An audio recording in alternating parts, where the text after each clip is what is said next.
Secret recipe MDH का जीरा SIP जल जीरा मसाला। सिप सिप जीरा सिप MDH का जल जीरा सिप MDH का जल जीरा SIP. From the Republic Media Network headquarters, it's time for Arnab Goswami on the debate.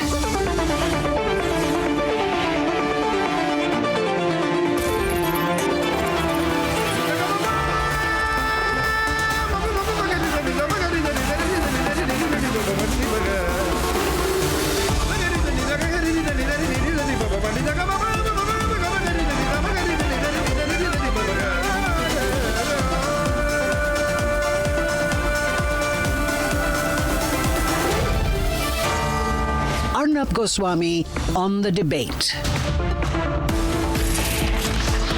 On the show tonight, a very detailed investigative account of the Delhi terror attack conspiracy.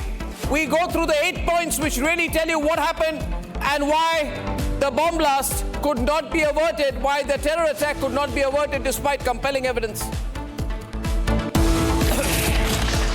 At 9 o'clock tonight, why Pakistan must be named and shamed and called out, but also why Bharat should now call out in one voice Islamist terrorism.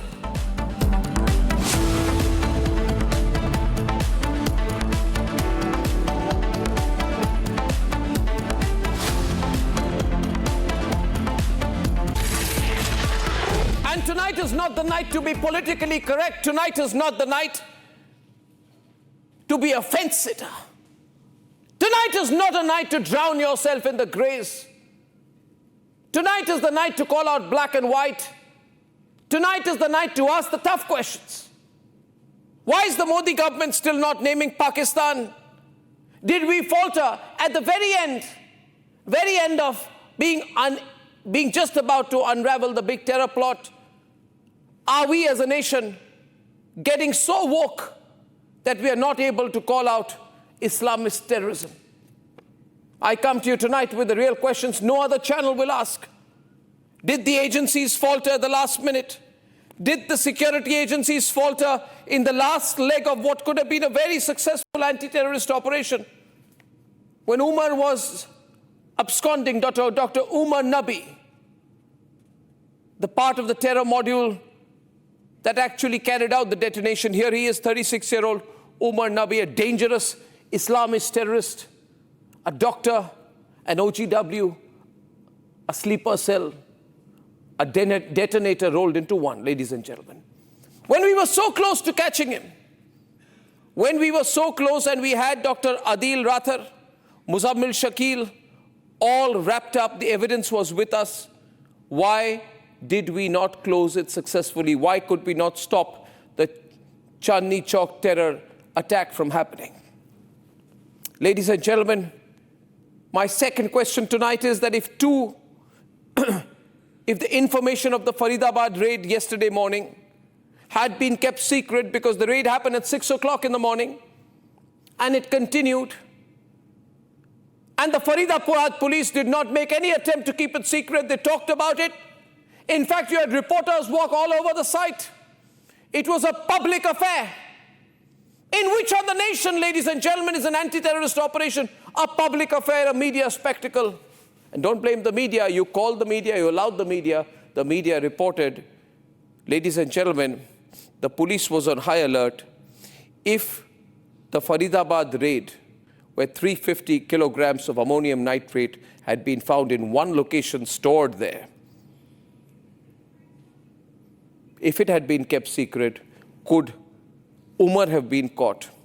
Could the whole radicalized Umar I-20 Hyundai car which walked through, could it have been stopped? Did Umar in panic carry out the terrorist attack because he knew that Faridabad had been exposed? If the Faridabad angle had been kept under wraps, if the media had not been told, ladies and gentlemen, think about it tonight. I'm asking the right question. If the media had not been told, if the 6 a.m. raid was never known, if the Faridabad police had been quiet, and if an element of absolute stealth had been kept over the Faridabad operation, could the Chandni Chowk terrorist attack at 6:57 p.m. have been avoided, ladies and gentlemen. Everything is linked. The third question tonight, imagine a radicalized Muslim woman terrorist with an AK-57 in her hand, walking and shooting at people. This country becomes so woke. We become such a country of fence-sitters. We don't want to talk about radicalized Muslim women. We don't want to talk about radicalized Muslim women terrorists. We don't want to talk about Dr. Shaheen Shaheed, because if you talk about Dr. Shaheen Shaheed, you will be told tonight in this country by a bunch of hypocrites that you're targeting a community. No, I'm not. But I'm talking about the reality that on the 24th of October, Masood Azhar made a call for Muslim women to turn terrorists. And it is women like Dr. Shaheen Shaheed who returned the call with a call for weapons and terrorism. How long, ladies and gentlemen, will we be quiet about the traitors within, the Mir Jafars?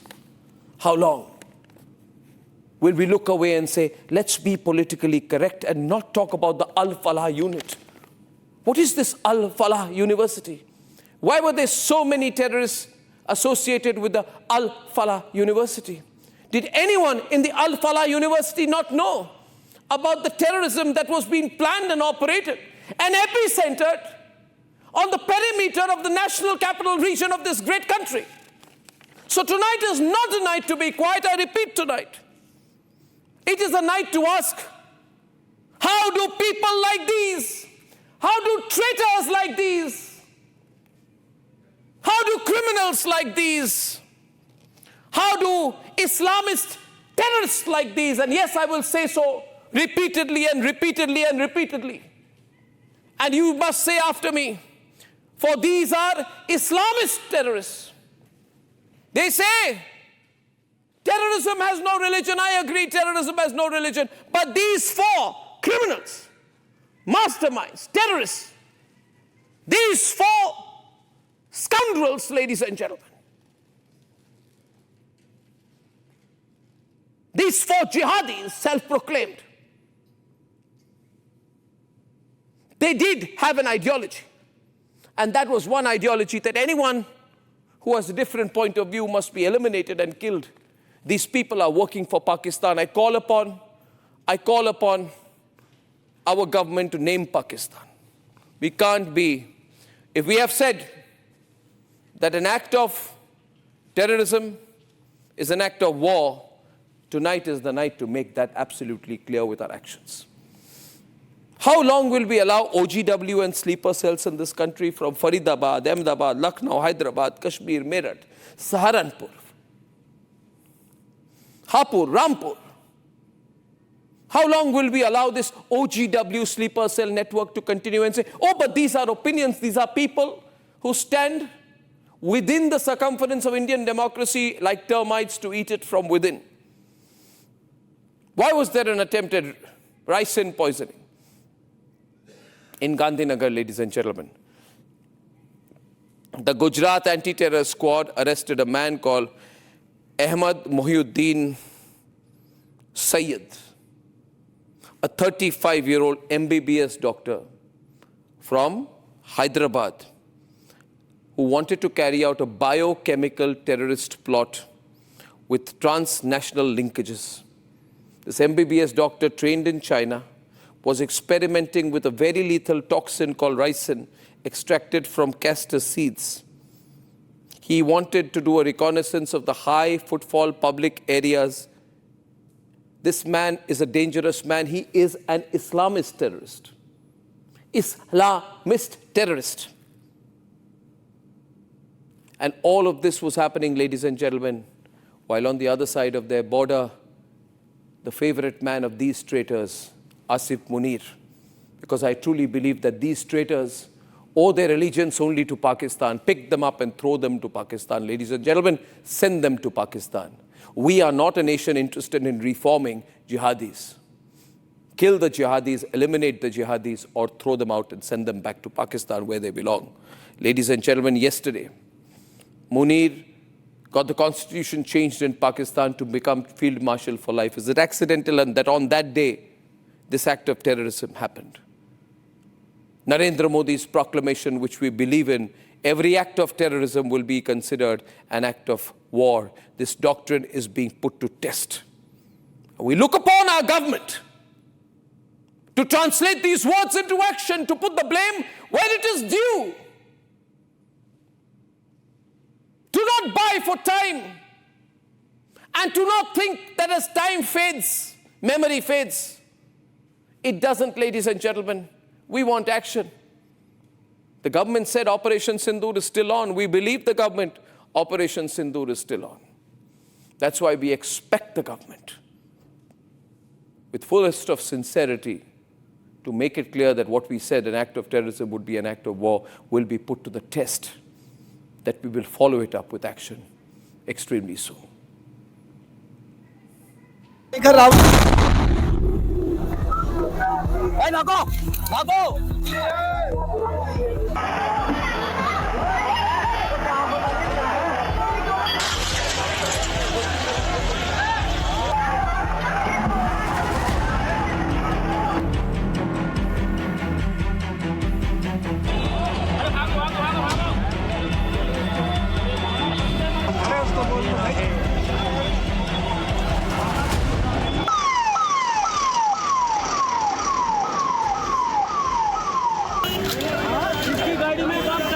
Bomb blast हुआ है लाल किले के सामने.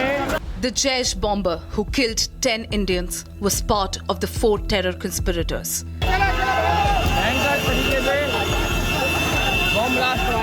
Look at their faces closely. Dr. Muzammil Shakil, part of Jaish Interstate and Transnational Terror Module. He worked at the Al-Falah University but was from Pulwama, Kashmir.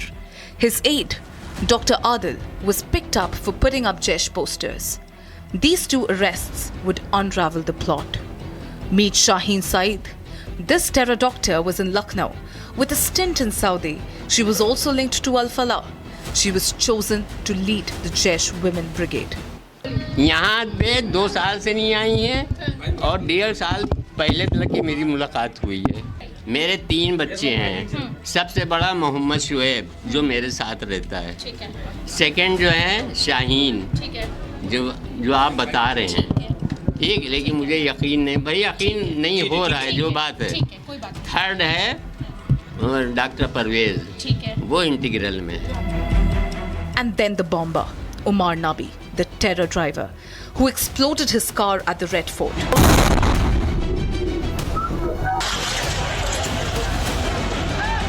He fled from Faridabad the moment the raids began on Monday. This is the place, this is the rented spot from where more than 360 kg of material, of explosive material was discovered. They were trying to hide it with a hay here. You can see there's a very small room that Muzammil actually rented from the owner of this house to store all the explosive material. The Al-Falah University in Faridabad has become a Jaish den. All 4 terror conspirators have links here. All 4 worked together on the campus, where raids are on. As of now, the police is not divulging a lot of information that is happening inside. However, we have this constant movement of senior police officials within the premises of Al-Falah. As per the police officials who just left, still we have the crime branch of the Faridabad police continuing the investigation inside the Al-Falah University. The suspected car bomber, Umar Nabi, fled using this I-20. A video from the 29th of October shows how he maybe did not work alone. Seen in this video near Badarpur. At a PUC center, getting pollution certificate for a car he would use to later on bomb Delhi.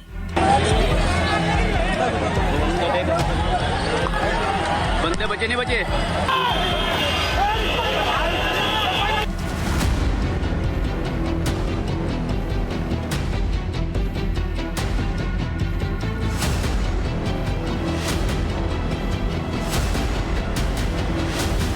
Republic has mapped the escape.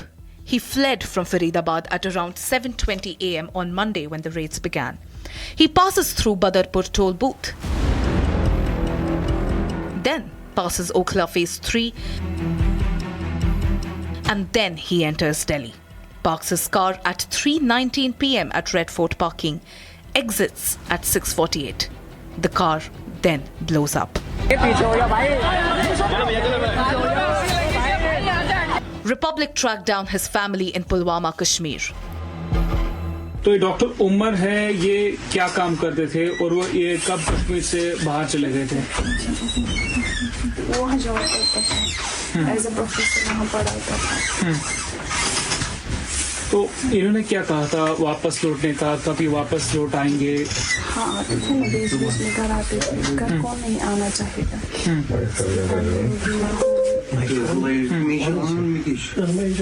आता था बीच बीच में, लेकिन आधा घंटा या दिन भर रहते थे बस, फिर चले जाते थे। The searches continue.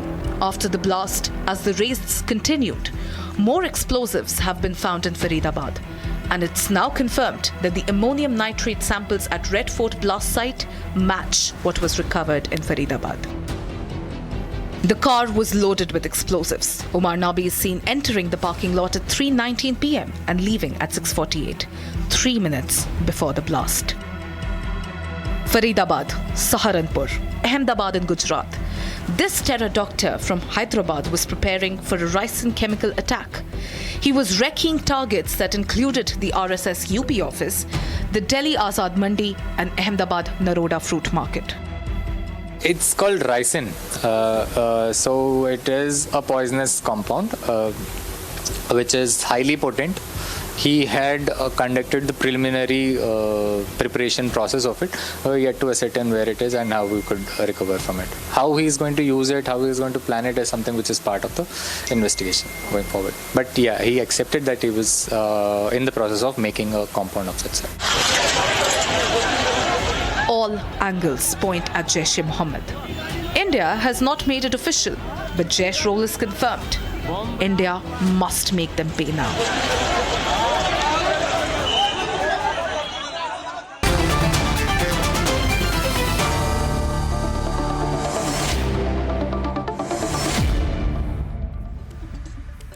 The four conspirators, I want to start with YC Modi is with us this evening, former Director General of the National Investigating Agency. NND Dubey, retired DIG of the National Investigating Agency. Dr. Vikram Singh, former DGP, Uttar Pradesh. And Professor Dinesh Rao, an acclaimed forensic expert. I want to go through all the angles, ladies and gentlemen, and pictures and visuals and graphics will play as we speak. The first angle are the four conspirators. Dr. Umarun Nabi, the first person who carried out the blast. Dr. Muzammil, the man in charge of the Faridabad module. Dr. Adil Ahmed Rathar,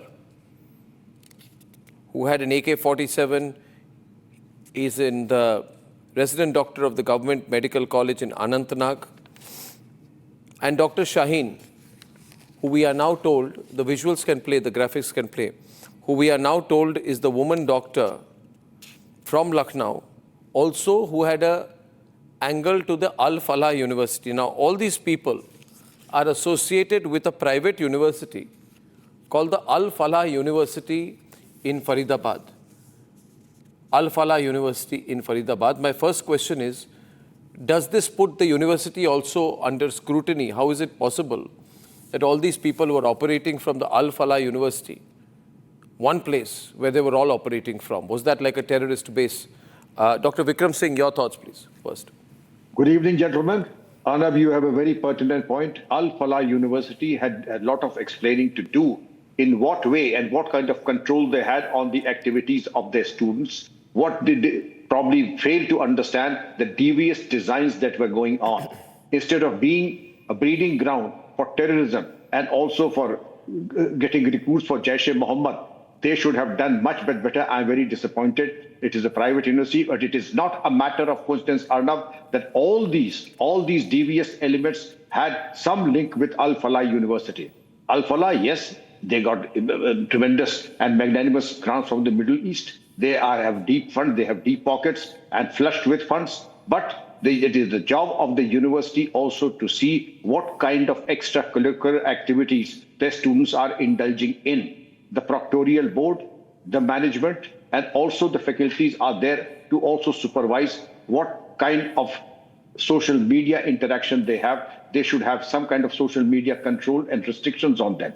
And the signs of radicalizations are very apparent. And any person with a depth of 20 years of academics would know what is going behind the eyeballs of an average person, whether he is going ahead with radicalization, whether he is turning a deviant, or whether he is on a normal track. The moment you talk about this, anything which is a so-called educational institution,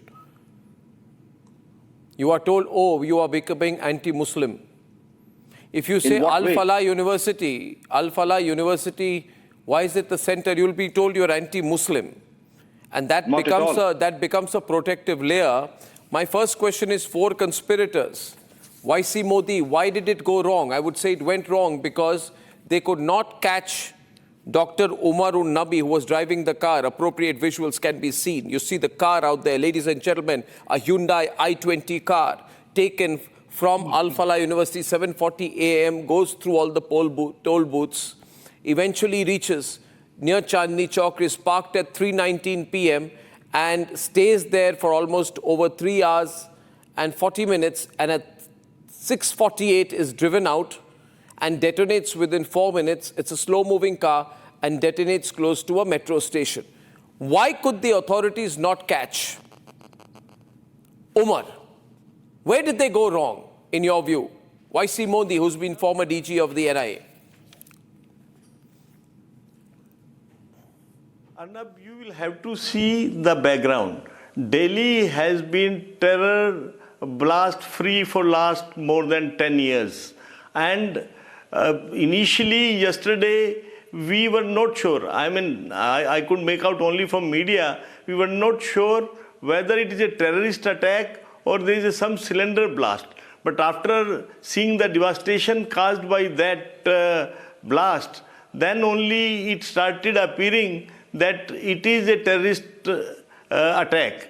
Then the background of arrest and seizure in Faridabad, in Dhauj area in this medical college, when then only people started linking that this is the terrorist attack relating must have been caused.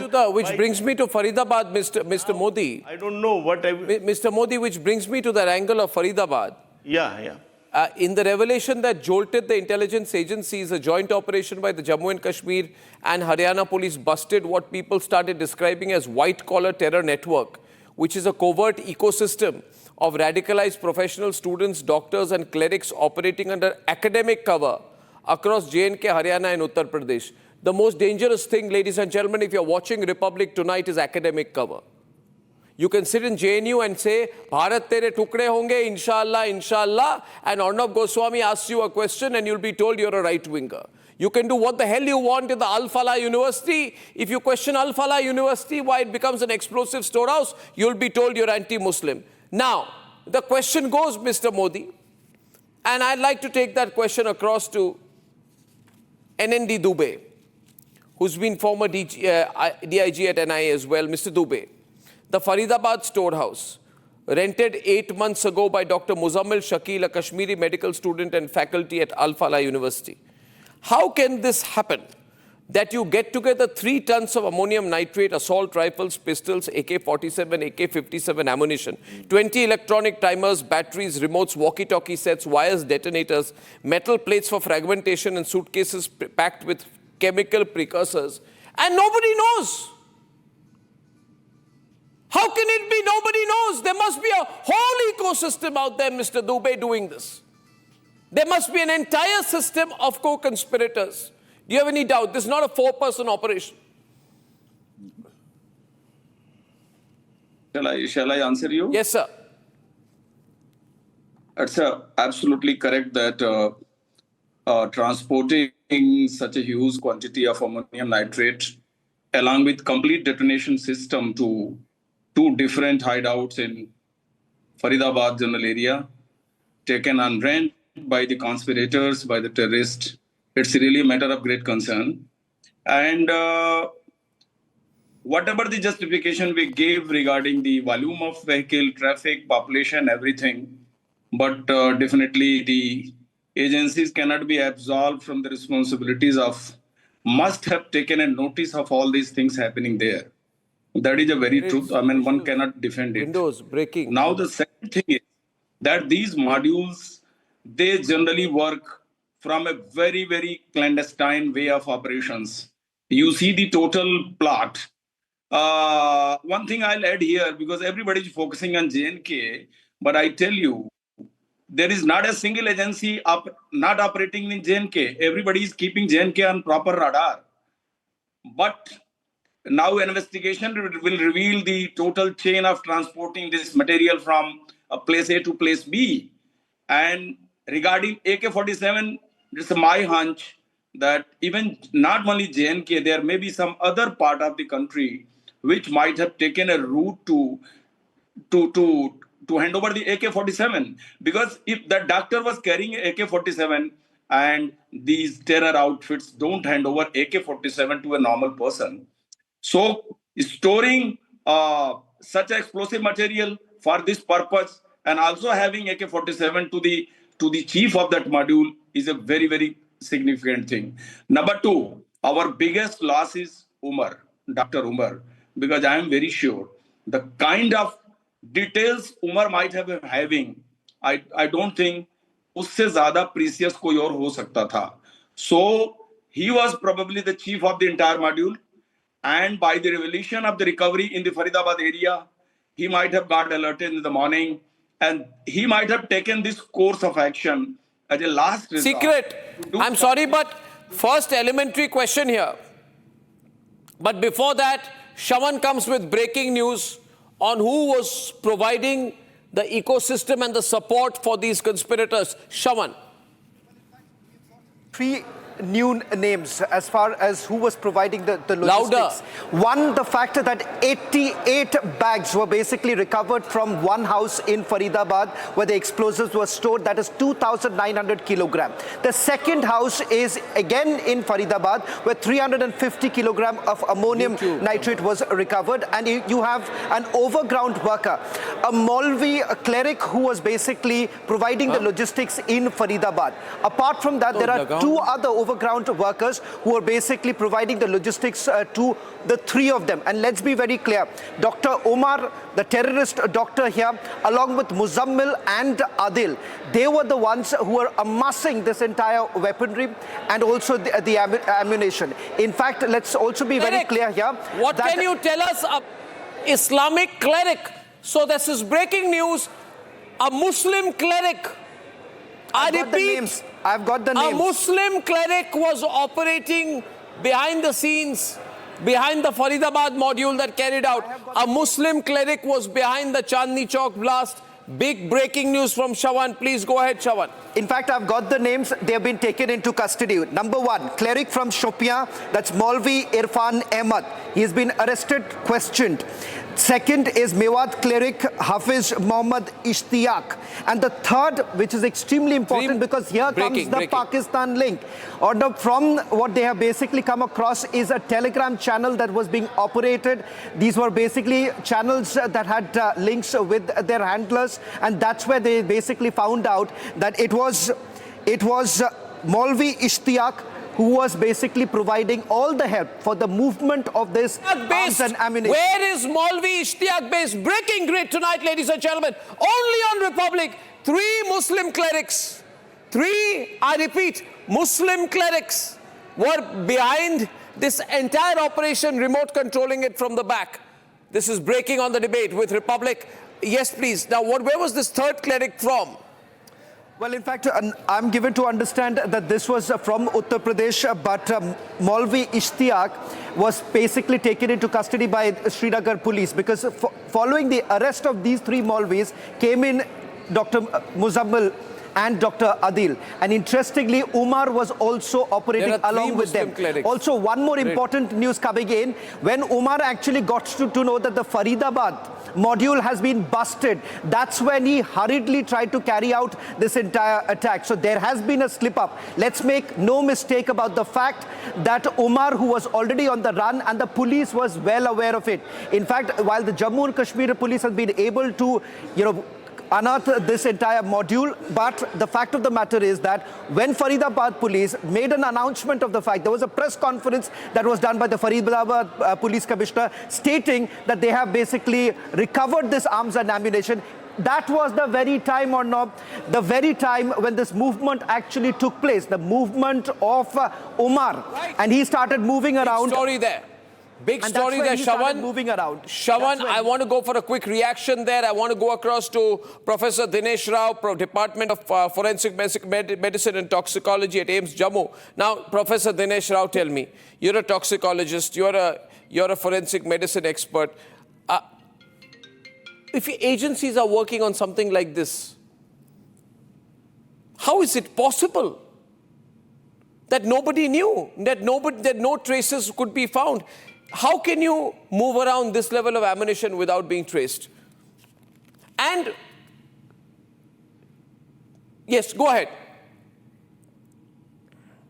Yes, see, one thing it's very rightly pointed out, Arnab, that the agencies are unable to understand because the flow of ammunition and the type of explosives, because one we should know and understand is what they say is it is a retaliation to the so-called Pahalgam. So Pahalgam just happened a few months back. So within this period, so this amount of training, because a doctor doesn't know how to assemble a bomb, he should have undergone training. Who trained him and who motivated him? Was it a connection before this and apart from this? Where did he get the explosives? How he was able to transport it to such a long distance and accumulate in one particular place, and how we can handle it in such a safe manner, that is another most doctors, 4 Kashmiri, precisely. So there are 4 Kashmiri doctors and 3 Muslim clerics. Yashovardhan Azad, welcome. This gets more complicated this evening. General G.D. Bakshi is also with us. General G.D. Bakshi, let's look at the root of the arms and ammunition as more information begins to come to the fore. 3 Muslim clerics, 4 completely radicalized terrorists from Kashmir. One of them, the head of the Jaish women's wing, who has AK-47s and AK-57s with her Glock, Beretta, pistols, hundreds of rounds of live ammunition. The route of the arms and ammunition goes through Haryana's Faridabad in Gujarat, an attempt at ricin poisoning by a China-trained Hyderabad radicalized Muslim doctor Ahmad Mohiuddin Saeed. At the same time, General Bakshi, on 9th October, Babbar Khalsa International Module, RDX, found UK-based handlers, Khalistanis. So obviously there are serious attempts at terrorism that are happening all around us. Your thoughts, please. General Bakshi. Look, Arnab, I think the time for pussyfooting is over. What the scale of explosive recovery is tantamount to an act of war. 3 tons, man. 3 tons of explosive. 3 tons, sir. 3 tons. And that is, you are talking of ammonium nitrate. There is 350 kilograms of military grade RDX. Go back. What other smoking gun do you need? It doesn't grow on trees in India. YouTube. Right? And there is an attempt to wage biological warfare against India. In Gujarat. And we are saying that it was a, no, Arnab, I am outraged. Breaking. We are saying, it was cylinder blast tha. I'm sorry. We better get attuned to reality. It is not something new. It is 15 days that it has been happening. And you are trying to tell me that we still haven't found out or we still don't know the scale of it? It is a cylinder blast? I think that is hurting. That hurts.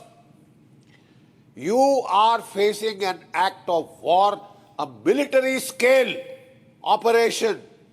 Had these 3 tons of explosive, including the 350 tons of the RDX, been used, do you understand how many casualties there would have been?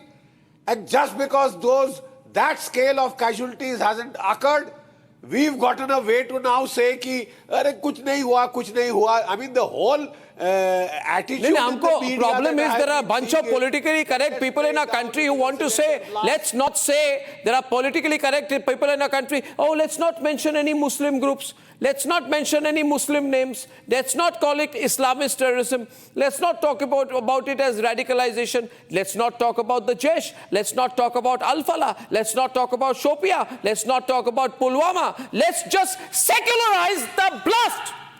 That's what they want to do. They want a pseudo-secular narrative to an act of terrorism. And that's what Republic will not do. It happened because radicalized and dangerous Muslim men and women, 4 doctors all linked to Al-Falah University, GMC, Anantnag. Now, who's radicalizing them? I'm told Yashovardhan Azad, these people have connections in POK across, and therefore they're working with people across the border. But we can't become politically correct if Omar Abdullah, I'll just make a political comment and then move. If Omar Abdullah said he's saddened, then Omar Abdullah stops sitting in Srinagar and saying you're saddened. Come to Chandni Chowk, come to Delhi, meet the people who lost their lives because of Islamist terrorism by Kashmiri Islamist jihadis, and make a big deal of it in a special session of the Assembly in Jammu and Kashmir tomorrow, where you do your regular drama. But Omar Abdullah, Mehbooba Mufti, all quiet now, Yashovardhan Azad, they don't want to talk because this is time to secularize terrorism. No, I think it's... They had a special session on Palestine. 1 minute, grid, breaking grid. These hypocrites had a special session of the Assembly on Palestine, but not on 10/11. Yashovardhan Azad, what do you think about the clues so far? Al-Falah University, GMC Anantnag in particular. Well, I must say that the investigative agencies are absolutely on the right track. Now, this sensational discovery is a cause for great worry. And I agree with General Bakshi when he says that this is the time to stop pussyfooting. You know, the kind of module which has come out and the kind of linkages it has is already connected 3 states. And the linkages will go far and wide because there are too many things, the couriers, the sellers, the runners, the overground workers. There are so many of them who have to be caught. And in this particular case, let me tell you one thing, a mass disaster has been averted because the module was almost complete. You had the timers, you had the walkie-talkie sets, you had the entire set of explosives. It was just to be connected and do the kind of mayhem which was happening earlier in Sarojini Nagar and Lajpat Nagar and all those places. Therefore, in that respect, it's a sensational escape also. But in the case of what has happened in the car, whether it was accidental, it was an act of terrorism because the job is done. The aim has been fulfilled. 13 people have been killed and 26 injuries. It's a major terrorist act and it should be taken that way. One more thing I would like to remind you, Arnab, that the JM had organized that car bomb blast in J&K Assembly in October 2001. This is again happened in a car. The handlers, the posters were being, of course, of the JEM. So yes, in this particular module also, you'll see the handlers, you'll get the money coming in from cryptocurrency, you'll have these encrypted messages, which will come later. But it's time now to wrap up at home, to scrap up everything what we have, and it's really time to go fully on all front. Thank God all the investigative agencies are together this time, and the reaction has been swift, and I hope that more and more linkages will come out of this. I'd like to run the footage of the car right now, please, Mr. Azad, with your permission. And before that, I want to tell you in 1 minute, 2 minutes from now, I'm going to have Rakshita live, who's going to tell us about more explosives that have been found in another location. And Rakshita is going to be live with us for a minute. But before that, I want to take the petrol pump CCTV shots, and I want to explain to our viewers that this powerful explosion in which several people were killed and many more injured, initial forensic analysis points to the use of ammonium nitrate, fuel oil, and electronic detonators. The same chemical profile profile which is found in the 360 kilograms of explosive material recovered from Dr. Muzammil Shakil's Faridabad premises. Now, investigators have identified the driver of the Hyundai i20 that detonated near the Red Fort metro station as this dangerous Pulwama-based Dr. Umar Muhammad. Ladies and gentlemen, part of the Jaish-e-Mohammed networks, though the government has not officially named the Jaish-e-Mohammed yet. Hours before the Red Fort explosion, the Haryana police had arrested 8 people, including doctors from Faridabad, seizing 2,900 kilograms of explosive-grade material, which means industrial-scale terrorist planning was going on as we speak.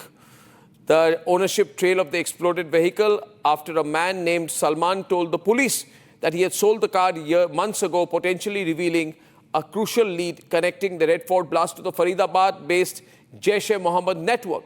But if that link has been made, why is it not being made public? If we know that the blast is linked to the Faridabad module, why is it not being spoken so officially? Is it because that potentially and directly will implicate the Jaish-e-Mohammed, which sets in motion our promise to an act of terrorism as an act of war? These are thoughts. I go across to Rakshita now. Rakshita, from the location near the blast, has more explosives being found. Rakshita. Absolutely, Arnab. Well, we are right now just there. We can see the gate number 1 is very much visible. They have opened that tent and there's a crane that is moving right now. There is a crane that is moving. We do not know what exactly it is picking up. This is a wrapped object that it is picking up. You can see that huge bundle that it has just picked up with the hook and it is moving forward towards us. It is moving towards us this is an object that has just been recovered from that blast site. You can see if you zoom in, that is gate number 1 of the Red Fort Metro station. That was the exact parking lot where this blast has happened. And there is a truck also that has been parked just a while back, which has more of the stuff that is being loaded. This is being picked up from that site. And what we understand is that 2 live cartridges, what we are picking up from our sources, is that 2 live cartridges have been found from the spot. There's another chemical suspected to be more dangerous. Ammonium nitrate is one thing that has been ascertained, and that is what has established the link with Faridabad, the module.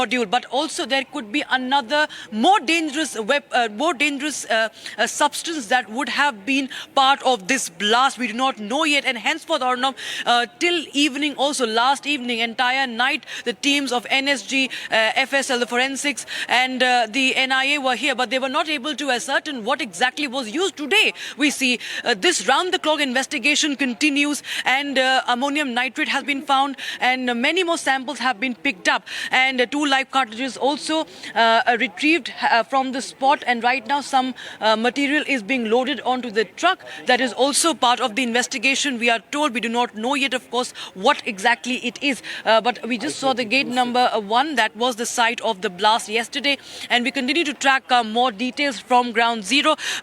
Since morning we have seen that there were many objects that were picked up from parts of several vehicles till today morning that were being picked up, and this road has not been cleaned. There was no sweeping that has been carried out, of course, because it's an important stretch. This entire 200-meter stretch, even beyond the barricade where we are standing, the Jain temple right next to me, have all seen the FSL team visiting and collecting samples right from the body parts to the objects that were all splashed around. They had all being, with such an intensity of the attack, of course, it was a matter of great concern. How was this ammonium nitrate used? What explosives were used? And how, in fact, the biggest question, they were brought in here without any checks and they were very comfortably parked over here. Shita, thank you for that update. As you can see there, the clues are in the I-20 car. Rakshita is telling us tonight that the whole place is still being mopped up. It's a very, very densely populated area, very busy area, Rakshita. You can't just block the whole area. So it's very difficult for the security forces to be doing their job second to second. Thank you, Rakshita. The clues, viewers, are in the I-20 Hyundai car. It's a Hyundai make car, I-20. Regular Monday evening. Vikram Singh, when the white Hyundai I-20, full frame please, number HR26C E7674, explodes near the Red Fort metro station. This Hyundai car was the final link in a chain of events that begins in Pulwama and ran through Faridabad's secret bomb factory. The visuals on your screen are of the I-20 near a toll booth. Images capture the driver. There is a man seated in a blue and black t-shirt, hand resting on the window frame. The same car later traced across Daryaganj, Kashmiri Gate, Sunehri Masjid, making multiple passes through the Red Fort area earlier in the day as if scouting. Now, my matter of concern is this. Over the last 2 weeks, 12 days, security agencies know that there is a huge ring. Security agencies know that there is explosives which have been found that morning in Faridabad. Security agencies know that there are several people out there. Security agencies know Shopia, Pulwama. I'm sure there's a lot of intel they are sitting on which we don't know. How then does a car full of explosives go right through 6 or 7 checkpoints to peacefully park near Sunehri Gate in Chandni Chowk? Isn't that itself shocking? For a lot of introspection, and I had expected a lot more from the smart CCTV, smart control room, dedicated control rooms, and the smart CCTV. Obviously, they say that they have AI supported and facial recognition software. But yes, had that been in position, we would have performed much, much better. But yes, we need to upgrade our skills as also the matter of surveillance, facial recognition software, and obstruct and prevent such kind of a free-for-all movement, because this was indeed the courting the recipe of disaster. And had these positions as we claim, and I don't blame anyone for that matter, these things, there may be technical glitches, there may be, a free case, but this is too expensive an experiment to be condoned. We need to introspect and see how much better we could have performed. A vehicle moving with such a huge quantity of explosives, moving around at will, parking for 3 hours, then moving out, and within 4 minutes, the vehicle explodes. Obviously, no, but if we have this car leaves from, this could be potentially seen as an intelligence failure, obviously is. The car leaves from Al-Falah University at 7:40 a.m. First of all, how does a car leave from there? 6 o'clock in the morning, the raids begin, Yashovardhan Azad.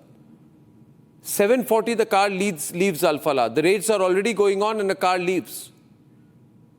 This points to support system inside Al-Falah University. Yes. And then the car goes right through, unchecked and unmanned. What is the use of all the CCTV recognition if on a Monday morning the car could drive 60 kilometers to the heart of the national capital to reach the spot of the explosion?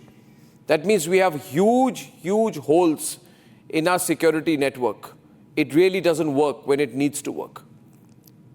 Well, it's also the tenacity and the sheer brazenness of these terrorists who can just drive through. And I don't know whether the ammonium nitrate itself can be detected by anything. But in case they had, as Vikram Singh said, we have a better artificial intelligence to sort of see vehicles loitering around this, that they catch the attention of the control room, then perhaps it could have been traced. Because otherwise, with so much of traffic in Delhi, it was difficult. But in that stretch which you're talking about, from Faridabad to Delhi, the 60 kilometer, in not one of the police posts or somewhere it was looked into, that's a little surprising. General Bakshi, the Jaish link, we can keep calling it white-collar terror network. Ansar Ghazwatul Hind and Jaish-e-Mohammed are Pakistan. But we have still not named Pakistan. The forensic examination establishes a direct link between the Red Fort blast and the Faridabad hand. But we've still not named Jaish officially. We are talking some wishy-washy stuff like white-collar terror network, almost making it anonymous. It's not anonymous. It's terrorism on an industrial scale. General Bakshi, would it be playing into Pakistan's hands to respond militarily? Why? We made a clear enunciation of doctrine, right? Clear enunciation of doctrine that any act of terror will be deemed an act of war. You have to stand up by what you said, and I'm sure we will. And what's your problem about Pakistan? They deserve what is coming their way. They have been asking for it for a very long time. And your mobilization, the most difficult part of your mobilization that takes the longest is 21 core. 21 core is already where it is supposed to be. What are you waiting for, man? I don't see any reason. This is a declaration of war by Asim Munir. If you don't respond, you will cut a sorry figure in the international stage, and I'm sure there will be a response. I think the only thing that is making the government a little hesitant is that, we shouldn't be accused of jumping to conclusions. I'm sure, Arnab, this, Muzammil and all their telephones, their mobile phones are having thousands of calls on the Telegram channel, which generally, you can't, that is very well protected. So they have been having thousands of calls, I'm sure, to Pakistan. The smoking gun is all there. It will be there. So I don't think we need to worry very much and trust your armed forces. They will deliver. They will deliver. Let me assure you. We've also had it. Year after year after year, this tamasha keeps going on. And this is a declaration of war. 3 tons of explosive. You want to start biological warfare against India? That gives you, going by theory, we can use our nuclear weapons if biological warfare or chemical warfare is used against you. Radiological warfare is used against you. What are you talking, man? And ladies and gentlemen, as I said, this happened on the day Asim Munir was made Field Marshal for life. I also believe that it is time to be honest and not fake politically correct to say that this is because of Islamist radicalization. In a country where pseudos don't want to talk about it, we need a national campaign, an action against Islamist radicalization. And if some people will complain, so be it. When I'm back. Time for a quick breather. आधे bowl दही में 4 चम्मच MDA चटनी पुदीना मसाला डाला, stir करो, पुदीना चटनी तैयार। MDA चटनी पुदीना मसाला।